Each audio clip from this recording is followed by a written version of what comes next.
कोविड-19 संक्रमण जोगु लोकमानंक मनरे भय पशि जाइथिला कारण आम गाँवर किछि लोक कोरोना संक्रमणर शिकार होइथिले। एही परिस्थिति को बुझी यार नियंत्रण करिबा पई ग्रामर किछि मुखिया लोक माने मिसी गोटे बैठकर आयोजन करथिले। बैठक को आशाकर्मी को मध्य डका जाइथिला।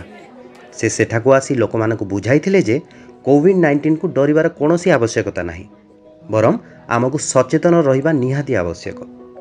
आमको नियमित मास्क पिंधिबा, बारंबार साबुन रे हाथ धोइबा एवं जनगहलीपूर्ण स्थान ठारू दूर रहिबा निहाती जरूरी।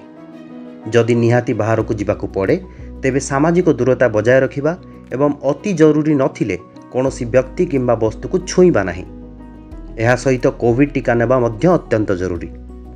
18 वर्षरु ऊर्ध्व व्यक्तिंक पई एही टीका नेबा सुरक्षित अटे। कोविड टीका नेबा सहित कुहा जाइतिबा अन्यान्य जिनिस गुड़िक मध्य मने रखंतु। एही बैठक पर गाँ लोक माने टीकाकरण को नहीं सजग होइथिले एवं किपरि तुरंत टीका नियाजिबो सेथिप्रति ध्यान देइथिले। कोविड टीका दुई भाग रे दिया जाउछि। केवल गोटिए भाग नेले आमे सुरक्षित नुहे, तेणु टीकार दुईटी जाक भाग नियंतु एवं कुहा जाइतिबा अन्यान्य जिनिस प्रति मध्य सजग रुहंतु। टीका नेबा परे मध्य मास्क पिंधिबा, हाथ को नियमित भाव में साबुन रे धोइबा एवं जनगहलीपूर्ण स्थान ठारू दूर रहिबा निहाती जरूरी।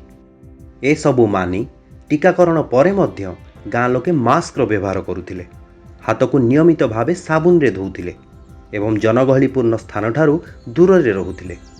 गाँ लोके निज नीतिदिनिया काम रे लागिथिले मध्य एही नियम सबु कड़ाकड़ी भावे पाळुथिले। अति शीघ्र गाँव रे कोरोना परिस्थिति नियंत्रण होई पारिथिला।